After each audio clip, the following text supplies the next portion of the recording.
Oh gosh, this last 3 or 4 months has been like a real big vortex of energy for me. There's been so many things going on.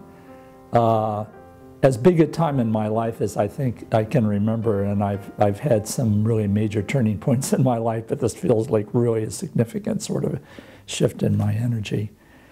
And there's two kind of converging things. One is that I've had this wonderful dog, 12 years old. It's been my constant companion, and I have had dogs all my life, so I love dogs. But this dog has been a really extraordinary dog. Her name was Namaste, and as I say it, her name was Namaste, passed away. And her transition and my diagnosis with Parkinson's disease converged. They come together at the same time. So that I learn in early January that I have Parkinson's disease.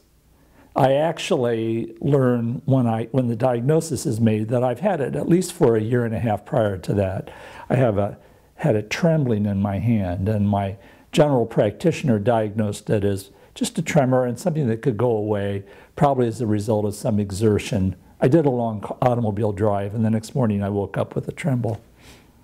So we thought it might go away. It didn't go away, so 1 year later I come back and discuss it with him, and then ultimately go to a neurologist.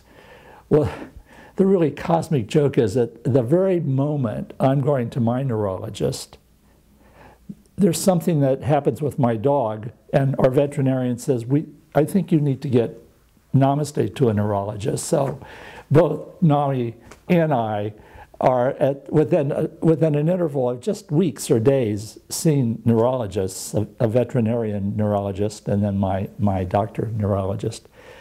And so it was so curious. And the vet announces to us, who is the neurologist, that Nami had a brain tumor, and that he felt she would live another several months. And so it's a few days or weeks after that, I go to my neurologist because I'm trying to get this diagnosis about the tremor, and I learn I have Parkinson's disease. So it just so strangely interconnects. It comes together and it converges in a way that, as I look back on it now, was actually perfect. I mean, it was just the mystery of life and how things unfold. And so the reality is that my Parkinson's diagnosis feels kind of like it was displaced almost, that where my energy is and my attention is my dog. And so I have kind of in the background the awareness I have Parkinson's. I begin to read about it. I understand more about the tremble. That's a common characteristic of people with Parkinson's. I know about the rigidity and flexibility muscularly that occurs.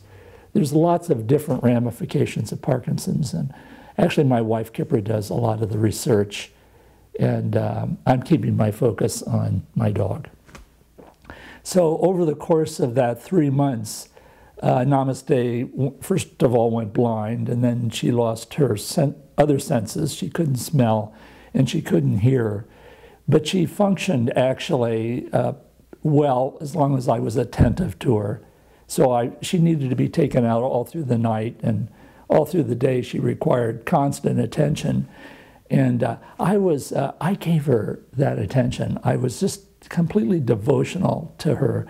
I don't know that I've ever been so devoted to a human being, animal, my work, anything, as I had been with that dog. And it just gave me great delight. And friends would call me and say, oh, how tragic Nami's dying. And, it is tragic. I'm going to lose my dog, who's my companion. And, but why it was so remarkable is that I surrendered into those emotions, and I experienced every step of that 3-month period. And so did Kipra, and we cried many tears. And Nami was with us, and we reminisced, and we were with her constantly, and I was with her all night, all day and night because she was up at hourly intervals. I'm just aware the other day, I think for 3 months, I'm not sure I got more than a couple hours of sleep. I did fine. And so there was a strange kind of aliveness and presence. So in the midst of the sort of the grief, there was a quality of love that I experienced and a sort of a larger kind of cosmic sense of connection to everything. And this is really quite remarkable, and I feel like I learned so much during that period. Everything was so vibrant. In the spring now, it continues. Nami died at the end of February. This is now April, the middle of April. And the level of presence is still at really quite a high level.